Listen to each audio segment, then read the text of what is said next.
Fala, meu povo! Retomando então nossa revisão de véspera, a gente vai rever o conteúdo agora em questões sobre aquela parte de administração geral e pública, visão, missão e valores, a evolução da administração pública e também sobre eficácia, eficiência e efetividade, né, no governo, nas ações de governo, e também as questões de AFO. Então, sem mais delongas, vamos lá para as questões sobre visão, missão, valores e análise dos ambientes. Na análise dos ambientes interno e externo, a equipe de planejamento de uma organização pública do Poder Judiciário Estadual optou pelo uso da matriz SWOT, também conhecida como análise fofa, não porque ela é fofinha, mas por causa do significado, que contempla as forças, fraquezas, oportunidades e as ameaças. Como uma fraqueza, weakness, a equipe poderia indicar. Então, olha, lembra, o ponto fraco é algo ruim que já acontece. Letra A. A inexistência de um projeto de gestão do conhecimento diante do avanço da aposentadoria dos servidores é uma fraqueza? B. A autorização pelo Poder Executivo para a realização de novos concursos para contratação de servidores é uma fraqueza? C. A perspectiva de baixo crescimento do PIB nacional e estadual é uma fraqueza? D. O avanço da tecnologia da informação para a virtualização dos processos é uma fraqueza? E o crescimento da cultura de judicialização na sociedade é uma fraqueza? E aí, galera, qual delas? Resposta correta é a letra A, né, galera? A inexistência de um projeto de gestão do conhecimento diante do avanço da aposentadoria de servidores é uma fraqueza. Por que as outras não é? Ó, autorização pelo Poder Executivo para realizar novos concursos é uma força, é um ponto forte. Perspectiva de baixo crescimento do PIB ainda não aconteceu, é uma ameaça. Avanço da tecnologia da informação para a virtualização dos processos é um ponto forte, é uma força. Crescimento da cultura de judicialização na sociedade é uma força. Então, a única aí que é um ponto fraco, obviamente, letra A. Próxima. A metodologia de análise SWOT é um modelo que utiliza a prospecção dos ambientes interno e externo da organização, em busca de maior compreensão da própria empresa e da concorrência, para a formulação, execução e gerenciamento da estratégia. Nesse sentido, analisa as afirmativas a seguir. 1. A análise do ambiente externo da organização permite ao planejador avaliar a força de trabalho da sua organização? Bom, a força de trabalho que já temos é ambiente interno, né? É um ponto forte ou fraco se for ruim. Então a 1 já é falsa. 2. A análise do ambiente externo da organização permite ao planejador avaliar a capacidade gerencial da diretoria? Pô, a diretoria ou ela é boa ou ela é ruim, ela já existe, ela está ali dentro da organização. Então a 2 também é falsa, porque está falando que é ambiente externo.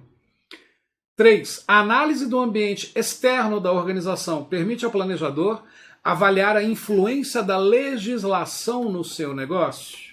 Isso pode ser verdadeiro. Sendo assim, resposta correta, letra C. Somente a afirmativa 3 está correta. Próxima. O diagnóstico organizacional é um processo ou etapa do planejamento estratégico em que o administrador busca entender a situação geral da organização e seu contexto de atuação, realizando análises do ambiente interno e externo. Em relação a esse diagnóstico, é correto dizer que ele pode ser realizado por meio de quê? Matriz BCG, diagrama de Ishikawa, análise SWOT, modelo base zero ou benchmarking? Pô, galera, é a ferramenta que a gente acabou de estudar, né? Analisar ambientes, obviamente, é a boa e velha matriz SWOT. Matriz BCG, diagrama de Ishikawa, modelo base zero e benchmarking são outras definições, né? Análise SWOT é o que analisa ambiente interno e ambiente externo. Só relembrando, tá, galerinha? Se essa palavra cair em prova, benchmarking significa troca ética de informações. Quando concorrentes, por exemplo, trocam informações, um ajudando o outro na troca de informações, óbvio, sem revelar os segredos de Estado. Mas benchmarking significa isso, ok? Troca ética de informações. E a nossa última questão. Com relação ao planejamento estratégico, analisa as afirmativas a seguir. 1. A visão organizacional diz respeito à natureza da organização, sua razão de existir. 2. Missão organizacional é um ponto futuro para o qual a organização deseja que as pessoas envolvidas dirijam seus esforços. E 3. Os valores constituem um conjunto de crenças básicas detidas pelos indivíduos de uma organização. E aí, quais estão corretas, galera? Resposta correta é a letra C, apenas a 3 está correta, a 1 e a 2 estão falsas, porque inverteu. Visão é o ponto futuro, enquanto que missão, esse sim, diz respeito à natureza da organização, sua razão de existir. Pois bem, agora então a gente vai para as questões envolvendo aí os modelos de gestão pública, sobre os modelos e as reformas administrativas. Continuando, as características da administração pública patrimonialista incluem, letra A, gestão por resultados, poder racional legal e tecnicismo. Bom, gestão por resultados é modelo gerencial. Poder racional legal e tecnicismo é modelo burocrático. Então, obviamente, questão errada, porque o enunciado fala de modelo patrimonialista. B, nepotismo, ok, isso é patrimonialismo. Clientelismo, ok, é patrimonialismo. E não separação entre público e privado, é patrimonialismo. A letra B é correta. C, não separação entre público e privado, é patrimonialismo. Tecnicismo já é burocracia. E paternalismo, obviamente, aqui também é patrimonialismo. Mas não é a letra C por causa do tecnicismo. Técnico. Letra D, poder racional legal, isso é burocrático. Hierarquia funcional é burocrático e formalismo é burocrático. Então não é a resposta. E letra E, paternalismo, ok, isso é modelo patrimonialista. Patrimonialismo também é, agora formalismo já é modelo burocrático. Então, única opção correta, obviamente, letra B. Um estamento eminentemente aristocrático, formado por uma nobreza em declínio, paulatinamente perdeu suas rendas originais e se tornou crescentemente burocrático. O texto caracteriza o seguinte tipo de Estado e de administração pública no Brasil: estatal, patrimonialista, burocrática, pós-burocrática ou gerencial. Galera, pós-burocrática é gerencial. Então ficou gerencial e gerencial, então a gente já pode eliminar essas duas, certo? Estatal não existe esse modelo. Então ou é patrimonialista ou é burocrática. E obviamente nesse caso a resposta correta é patrimonialista. Você está falando que é um Estado aristocrático, né, formado por uma nobreza em declínio, obviamente isso é modelo patrimonialista. Resposta correta, B de bola. Próxima. As reformas administrativas no Brasil, em grande medida, mostraram-se voltadas à eliminação do patrimonialismo. Pena que não conseguiu. Em relação ao patrimonialismo, é correto afirmar que, letra A, o quadro administrativo é formado por pessoas com vínculo de fidelidade pessoal. B, os processos e controles são centrais ao funcionamento das organizações. C, a impessoalidade nas relações é uma característica fundamental do patrimonialismo. A gente sabe que isso daqui é modelo burocrático. A periferia operacional é separada do núcleo estratégico e os serviços são moldados como quase mercados. E aí, galera? Obviamente, a resposta correta é a letra A. Você está falando de patrimonialismo? O quadro administrativo era formado por pessoas com vínculo de fidelidade pessoal. Nada de meritocracia, nada de competência. Era apenas relação de fidelidade, né? E uma fidelidade corrupta. Então, nesse caso, letra A, já que está falando de patrimonialismo. Próxima. O chefe de departamento da Secretaria de Educação do município X, temendo a reprovação do seu filho na disciplina de matemática na escola, oferece ao professor um cargo em comissão na secretaria em troca de uma ajudinha na prova. Ê, Brasil! No contexto dos paradigmas da administração pública, essa atitude do chefe de departamento, que percebe o aparelho estatal como instrumento do detentor do poder, pode ser considerada típica do modelo patrimonialista, consumerista, social-democrata, burocrático ou contingencial. Falou corrupção, galera, só pode ser letra A, modelo patrimonialista. Embora, infelizmente, esse tipo de coisa ainda ocorra. Próximo. As origens históricas dos conceitos associados à administração pública remontam ao período da descoberta do Brasil até a Revolução de 30, em que o Estado brasileiro pode facilmente ser descrito como a grande instituição garantidora dos privilégios sociais e econômicos de uma elite rural, aristocrática e parasita. O período histórico descrito faz referência a qual administração pública? Burocrática, gerencial, patrimonialista, publicizada ou terceirizada? Bom, galera, entenderam por que eu expliquei desde Pedro Álvares Cabral até o último governo? Então, se está falando da descoberta do Brasil até 1930, todo mundo sabe que é o modelo patrimonialista, letra C. Lembra, galera, da linha do tempo. Até 1930, modelo patrimonialista. De 1930 a cerca de 1960, no mundo, modelo burocrático. E se falar de Brasil, é de 1930 a 1995, modelo burocrático. E de 1960 para frente, modelo gerencial. E no Brasil, de 95 para frente, né, modelo gerencial. Beleza? Então, resposta correta, letra C. Próxima. Relacione as formas de administração pública às suas respectivas características. Patrimonialista, burocrática e gerencial como sendo 1, 2 e 3, respectivamente. Então, primeiro parênteses. Rigidez nos procedimentos e na hierarquia. Isso é burocracia. Número 2. Então, já eliminamos a A, B e a C. Não existe uma distinção clara entre o público e privado. Isso é patrimonialismo. Então, obviamente, a resposta correta já é a letra E. E promove a descentralização política. Isso é modelo gerencial. Sendo assim, a resposta correta, a letra E, 2, 1 e 3. Né? Questão fácil. Ficou fácil agora, né, gente, responder essas questões?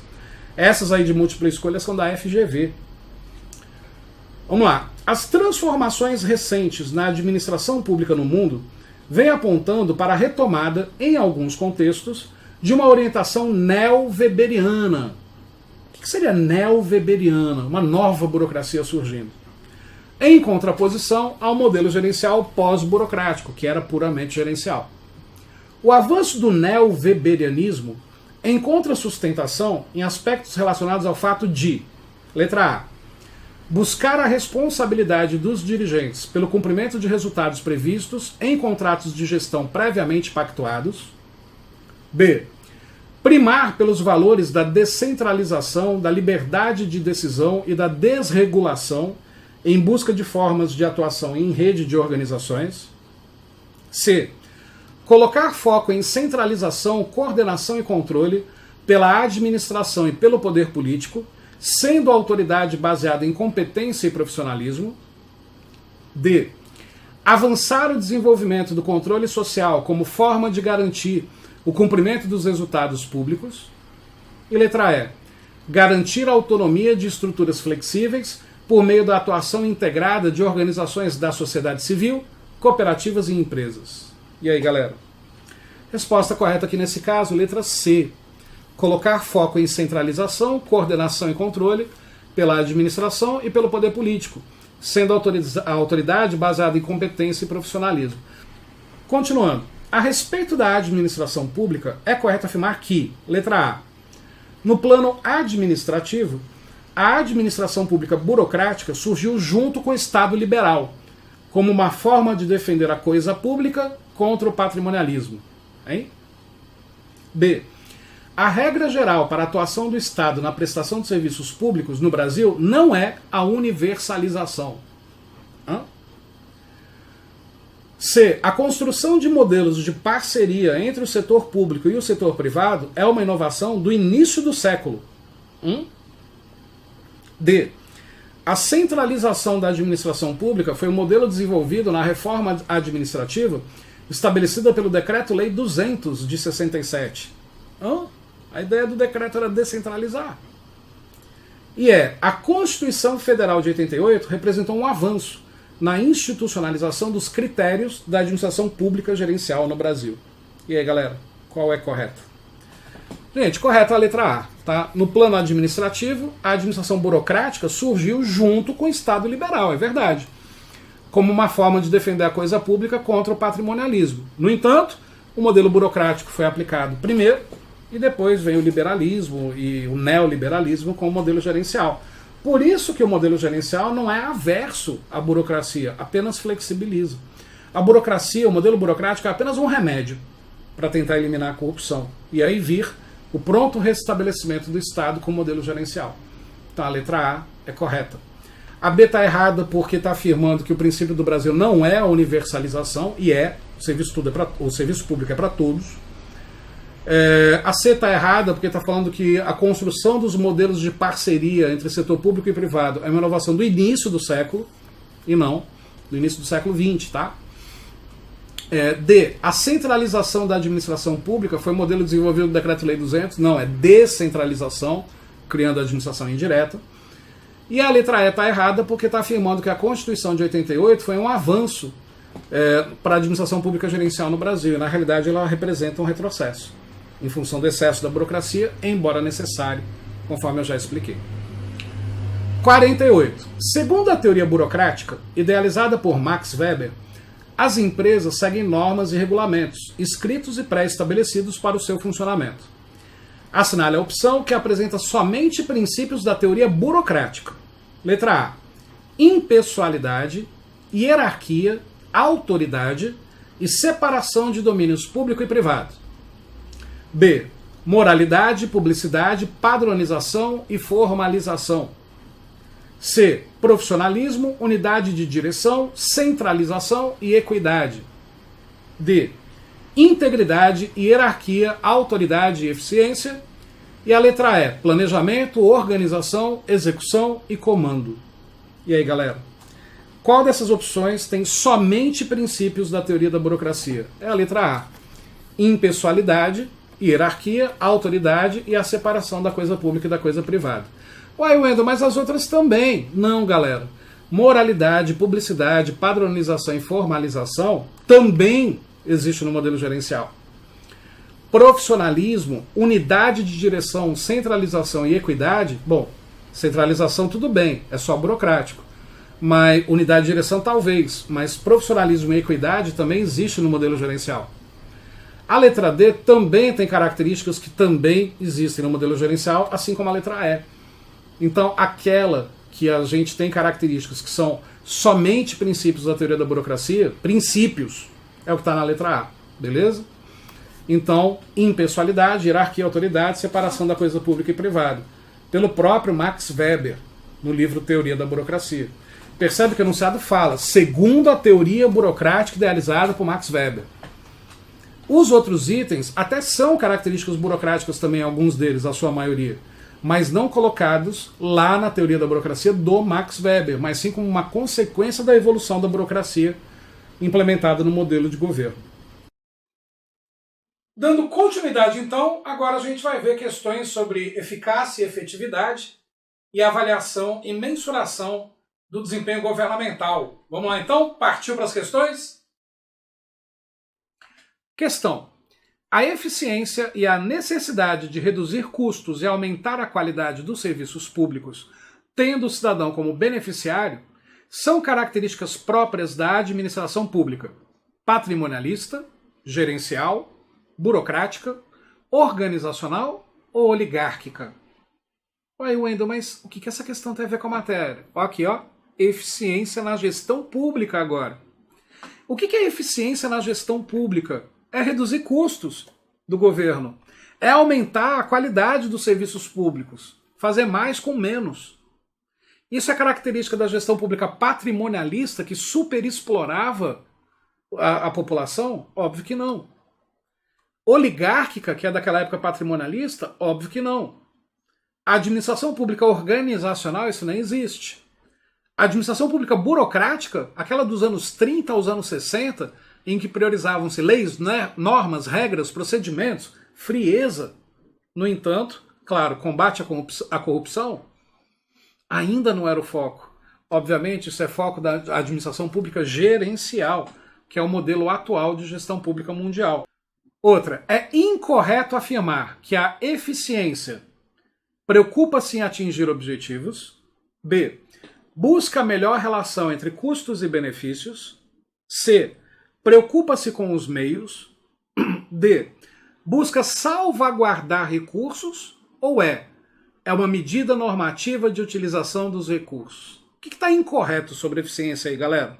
O que está incorreto é a letra A. Preocupa-se em atingir o objetivo. A eficiência se preocupa com os meios. Lembra que eu falei isso. Quem se preocupa em atingir o objetivo? Eficácia. Ok? Agora, realmente a eficiência busca a melhor relação entre custos e benefícios. Realmente a eficiência se preocupa com os meios. Realmente a eficiência busca salvaguardar, economizar recursos. E realmente a eficiência é uma medida normativa de utilização dos recursos. Galera, então vamos definir efetividade. Que raios é isso?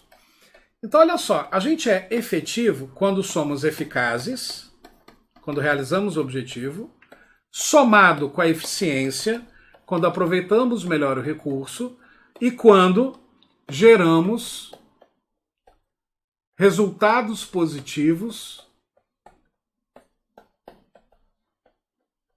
que impactam a todos. Isso é efetividade. É a soma da eficácia com a eficiência gerando resultados positivos que impactam a todos. Estou aproveitando essa questão para definir a efetividade para vocês. Copiem essa definição. Então, aquele exemplo que eu citei. Você passou nessa prova, foi eficaz. Estudando 2 horas por dia, super bem aproveitando o seu tempo, foi eficiente. E ao passar nesse concurso, você mudou a sua vida e mudou a vida da sua família. Foi efetivo agora, porque gerou repercussão na vida de todos os envolvidos com a realização daquela eficácia com aquela eficiência. Isso é efetividade para a sua prova, beleza? Continuando aí na tela então. Em relação aos conceitos de eficiência e de eficácia, assinale V para verdadeiro e F para falso. Primeiro parênteses. Eficiência é a otimização dos recursos humanos, financeiros, tecnológicos, materiais e de equipamentos para a obtenção dos resultados esperados pelas organizações. Certo ou errado, galera? Segundo parênteses. Eficácia é a contribuição dos resultados obtidos para o alcance dos objetivos estabelecidos pelas organizações em seus processos de planejamento. Certo ou errado, meu povo? E a terceira.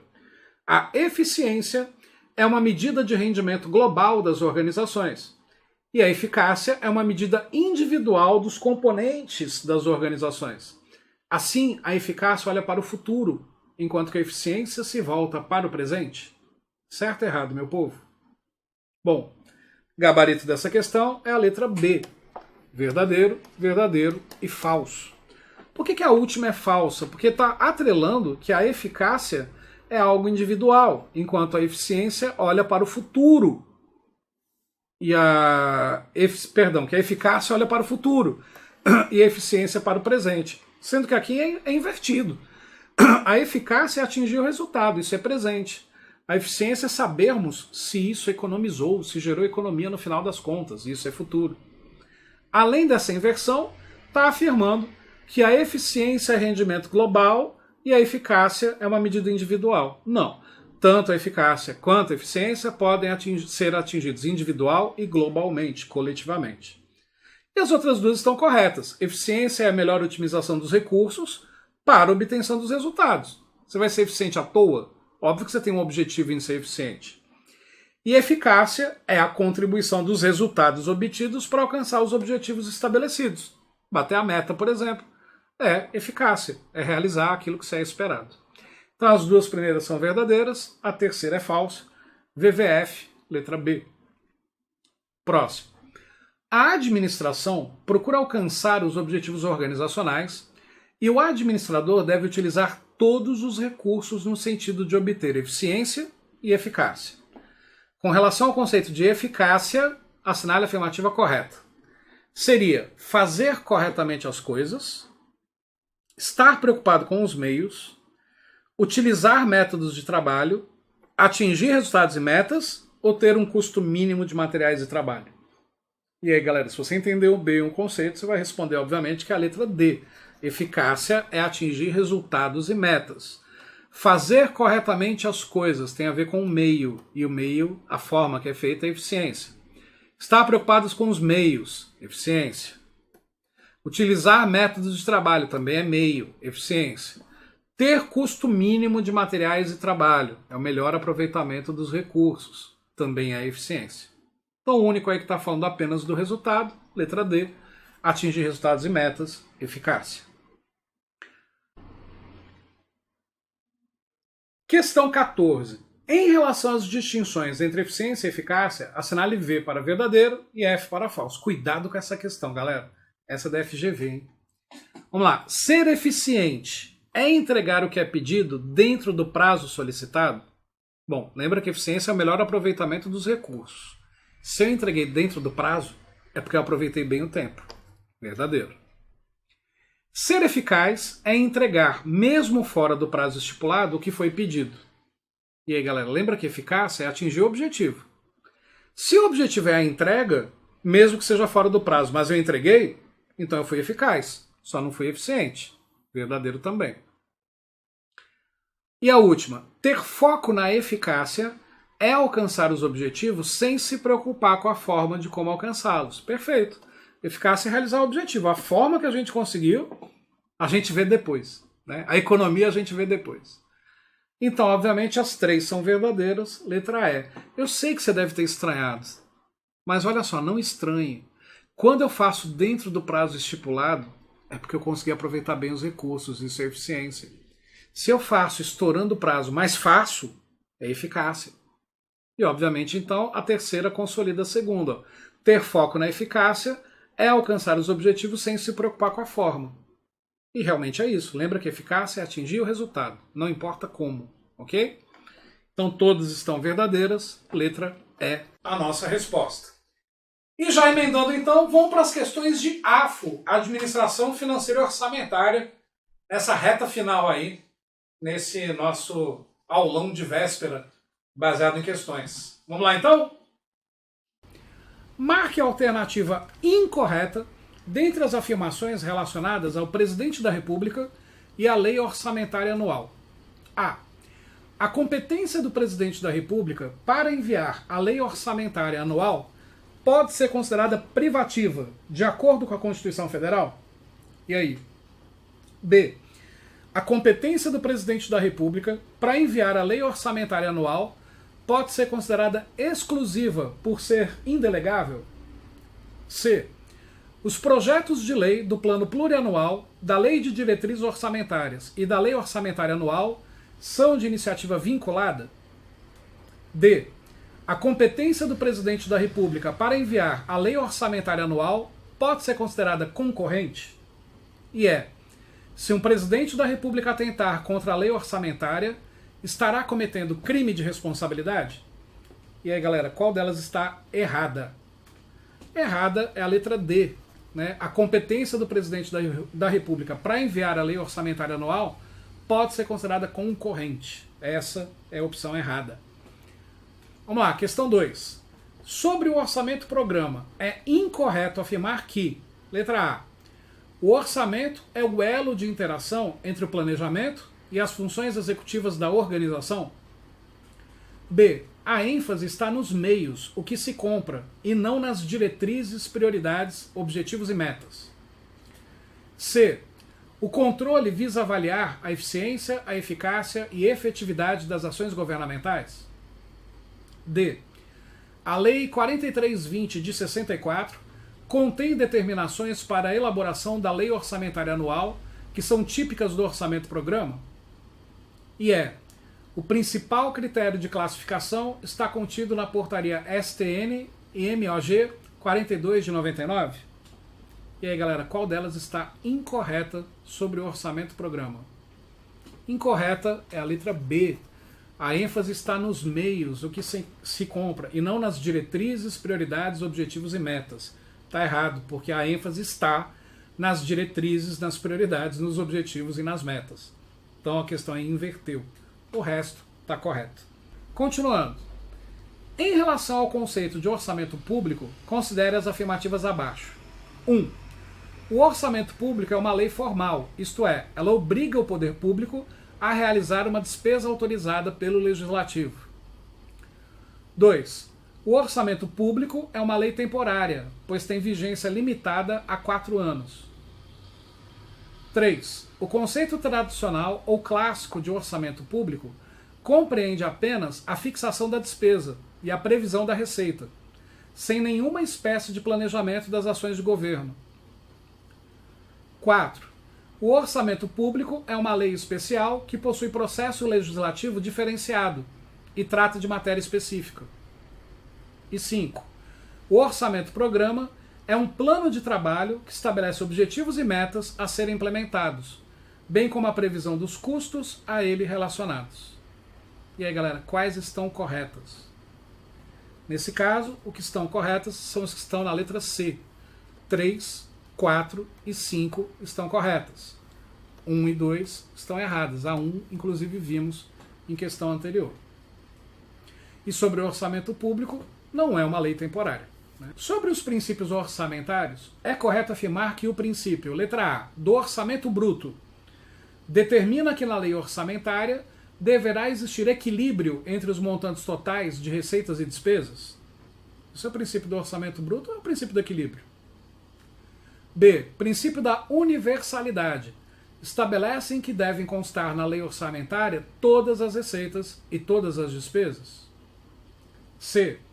Princípio do equilíbrio orçamentário. Estabelece que tanto as receitas quanto as despesas devem ser apresentadas pelos seus valores totais, sem deduções ou compensações? D. Princípio da anualidade. Estabelece a inexistência de orçamentos paralelos dentro de uma mesma esfera de governo? O princípio da anualidade tem a ver com o tempo, né? Letra E. Princípio da periodicidade. Estabelece que é vedada, é proibida, a inclusão de assuntos não relacionados à previsão de receita e à fixação de despesas nas leis orçamentárias. Isto é, são vedadas as causas orçamentárias. E aí, galera? Resposta correta é a B de bola. O princípio da universalidade estabelece que devem constar na lei orçamentária todas as receitas e todas as despesas. Universal. Próxima. Na elaboração do orçamento público da União, que inclui o TRE Sergipe, foram adotadas as seguintes medidas. Primeiro, não houve consignação de dotação global destinada a atender indiferentemente a despesa de pessoal. 2. Somente constou matéria relacionada à previsão de receita e fixação de despesa. E 3. Do orçamento constaram todas as receitas e despesas. Galera, lembra, se constaram todas, é universalidade. Então a resposta é uma dessas três aqui. Essas medidas correspondem, respectivamente, ao atendimento aos princípios orçamentários da letra A, exclusividade, orçamento bruto e universalidade. B, especificação, exclusividade e universalidade. C, exclusividade, especificação e anualidade. D, especificação, exclusividade e anualidade. E letra E, especificação, anualidade e universalidade. E aí, galera? Respectivamente, são os princípios colocados aqui na letra B. Quando não houve consignação de dotação global destinada a atender indiferentemente a despesa de pessoal, isso é o princípio da especificação. Quando fala somente constou matéria relacionada à previsão da receita e fixação de despesa, princípio da exclusividade. E quando fala que consta todas as receitas e despesas, obviamente, princípio da universalidade.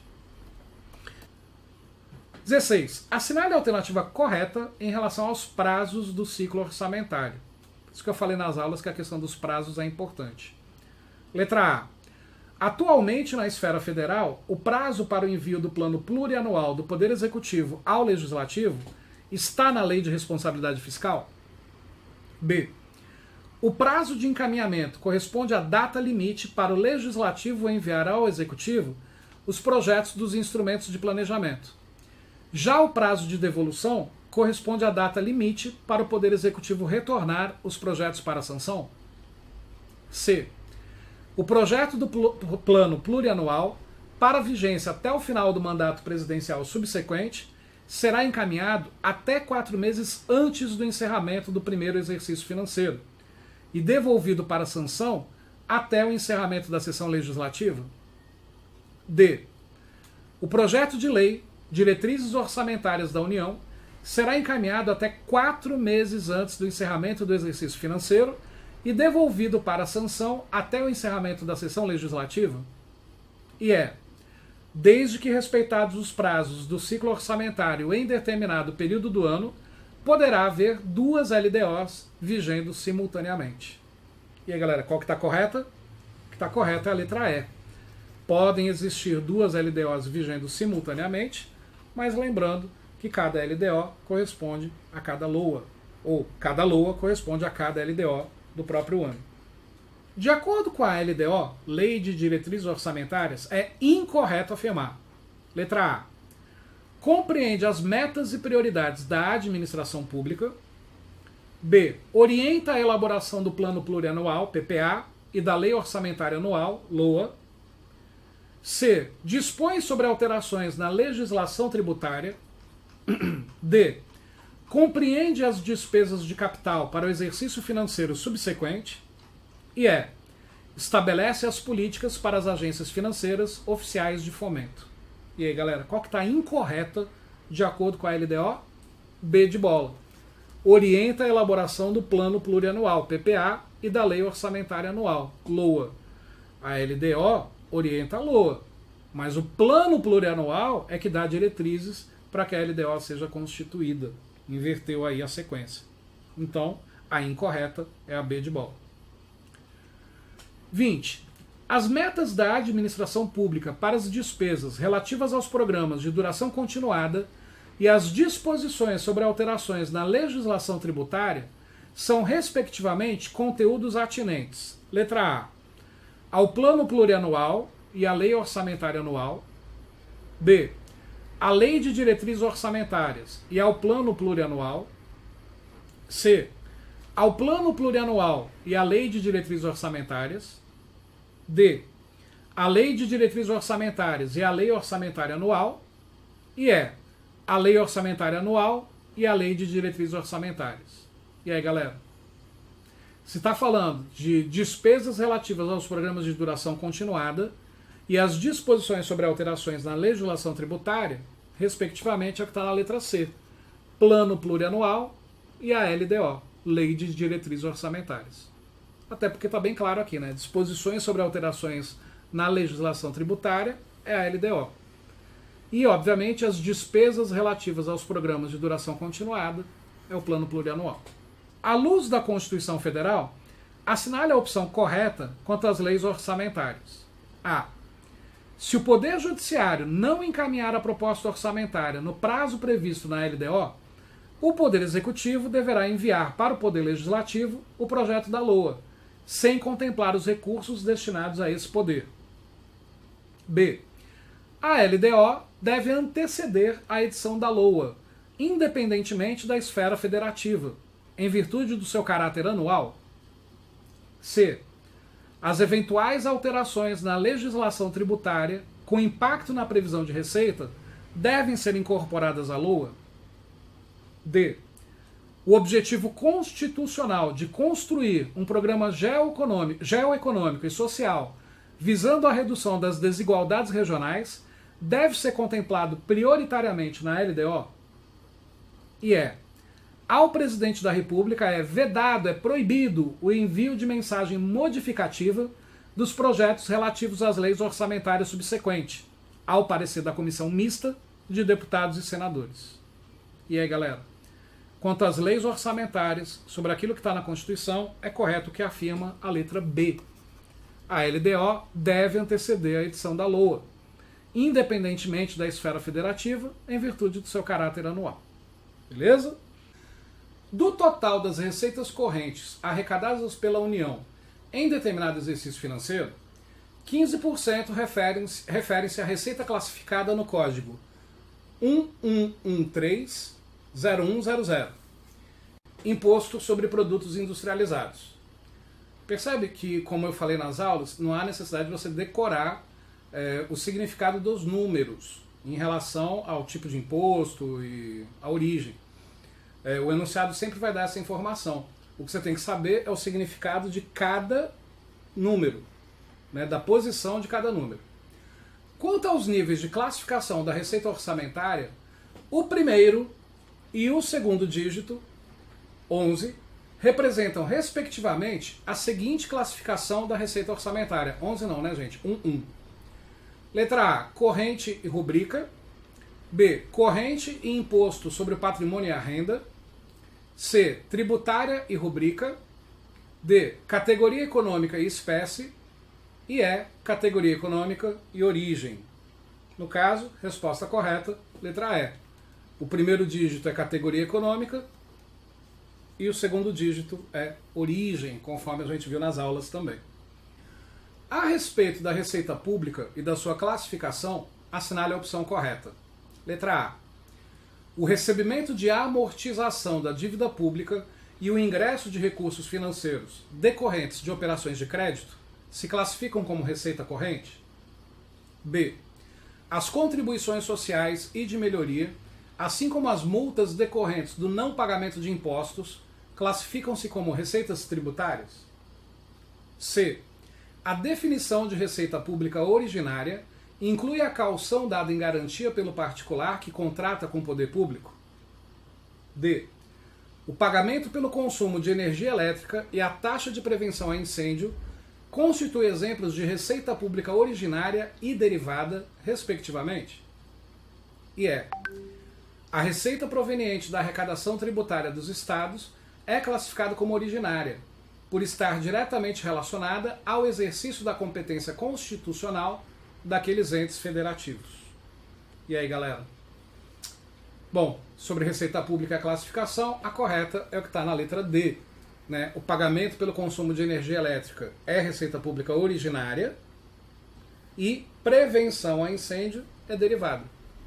As despesas públicas podem ser classificadas como correntes quando não contribuem diretamente para a formação ou aquisição de um bem, e como de capital quando são realizadas pelas instituições públicas para a criação ou aquisição de bens de capital. Essa classificação é denominada grupos econômicos, categorias econômicas, categorias de despesa, elementos de despesa ou grupos de despesa. Nesse caso, resposta correta, letra B, são as categorias econômicas.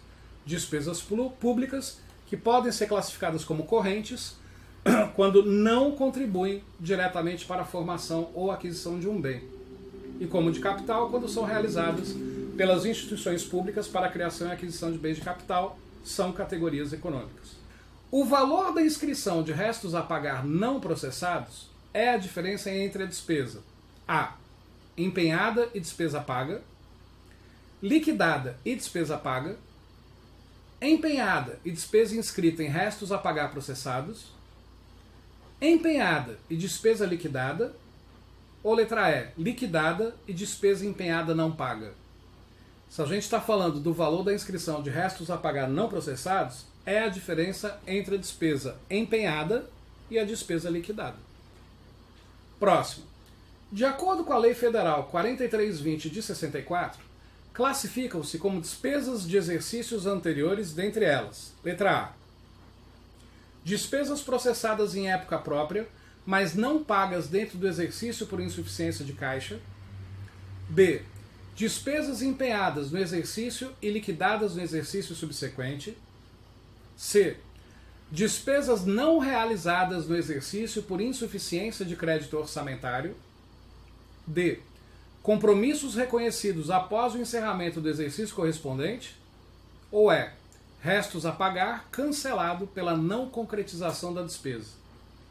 Bom, exemplos aí de despesas de exercícios anteriores é o que está na letra D. Compromissos reconhecidos após o encerramento do exercício correspondente. O regime de suprimento de fundos, letra A, é aplicável a qualquer tipo de despesa? B, pode ou não ser precedido de empenhamento? C, pode ser feito por meio de dotação genérica? D. É vedado, é proibido o adiantamento de numerário a servidor responsável por um adiantamento? E é aplicável a despesas que não se subordinam ao processo normal de aplicação. E aí, galera, quando se fala de regime de suprimento de fundos, o correto é a letra E. É aplicável a despesas que não se subordinam ao processo normal de aplicação. Por isso se chama suprimento de fundos. E chegamos então ao final da nossa aula de revisão. Espero que vocês tenham gostado. Fica aí os meus contatos, está aqui meu WhatsApp, 061 98469 8256. Me diz como é que você foi nessa prova, o que eu posso te ajudar para as próximas provas, enfim, estou sempre à sua disposição em tudo que você precisar nas matérias de administração. Está aqui o meu Instagram, Wendel com 2 L's, .castelano com 2 L's, para você acompanhar lá meu trabalho como psicoterapeuta, onde eu também faço mentorias para concursos e ensino as pessoas a passarem em provas, assim como eu já passei em 7 concursos dentro do número de vagas. Está aqui o meu YouTube, para você acompanhar lá os meus vídeos, e meu e-mail, caso você precise entrar em contato comigo também por e-mail. Beleza, galera? Desejo a vocês, então, toda a sorte do mundo, embora sorte não exista para concurso, mas que você tenha a sorte de cair tudo aquilo que você estudou e gabaritar as questões, realizar os seus sonhos, realizar o sonho da sua família, ser feliz, né? Porque é isso que a gente busca nessa vida, né? A gente busca a felicidade. Eu espero de verdade que todos vocês realizem os seus sonhos. Não desistam nunca. Passar uma prova de concurso não é tarefa fácil. Você chegou até aqui e você sabe o tamanho do seu esforço. E saiba que se for para ser seu, será, porque você fez tudo o que foi possível. Mas se não foi para ser agora, existe uma razão. Talvez você seja mais feliz ainda dentro de um outro órgão, com outras perspectivas, caso você não passe nessa prova. Mas por enquanto, essa possibilidade não existe e você não tem que pensar nisso. Por enquanto, você tem que pensar em fazer o seu melhor e conquistar o seu resultado. Conte sempre comigo para tudo na sua vida, não só em administração, mentorias para concurso ou como psicoterapeuta, mas para tudo. Tenho em mim um amigo. Fiquem com Deus e a gente se vê por aí. Até mais, gente!